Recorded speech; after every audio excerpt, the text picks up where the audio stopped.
Dans la vie économique, la protection douanière doit être notre voie, le libre-échange notre but. Sur ce, je vous dis bonsoir et bienvenue à ce tout nouveau numéro de 10 choses que vous devez savoir. Aujourd'hui, nous allons parler économie. Mesdames et messieurs, aujourd'hui, il est question d'économie internationale. J'ai le plaisir de vous présenter le GATT. En 1944, les États, en réponse à l'ensemble des dommages provoqués par les barrières aux échanges qu'ils ont imposées lors de la conférence de Bretton Woods, voulaient créer, à côté de la Banque mondiale et le FMI, une organisation pouvant réguler le commerce international. Toutefois, avec le refus des États-Unis d'y prendre part, en 1947, 23 pays vont se réunir pour créer un accord régulant les négociations et le commerce international. Il s'agit du General Agreement on Tariffs and Trade, le GATT.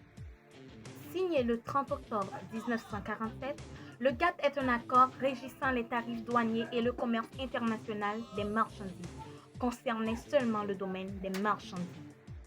Le GATT a deux principaux objectifs.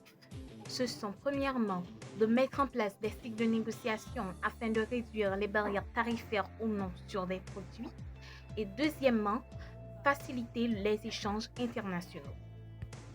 Pour ce faire, le GATT va utiliser un levier. Celui-ci porte le nom de cycle de négociation. Il s'agit d'un levier utilisé par le GATT pour propulser les règles commerciales. Ils sont au nombre de 8.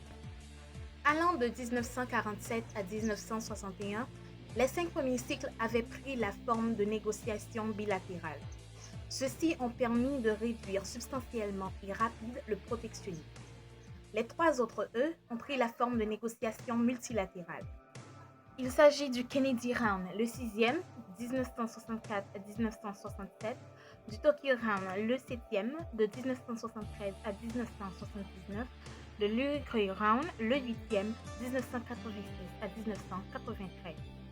À l'issue de ce dernier, il y a eu premièrement la libéralisation commerciale qui consiste en une réduction du droit de douane de 6,3 à 3,9%. Ensuite, une réforme administrative qui consiste en une ouverture d'appels d'offres publics aux entreprises étrangères. Après la signature et l'adoption de l'accord, les États vont enfin se décider pour créer une organisation régulant le commerce dans le monde. Quelle est cette organisation? Existe-t-elle encore aujourd'hui? Tout ça pour vous donner rendez-vous pour un autre numéro. C'est ainsi que nous mettons fin à notre rubrique, mesdames et messieurs. Il ne me reste qu'à vous remercier. C'était Esther Jean-Louis pour 10 choses que vous devez savoir. Au revoir et à bientôt.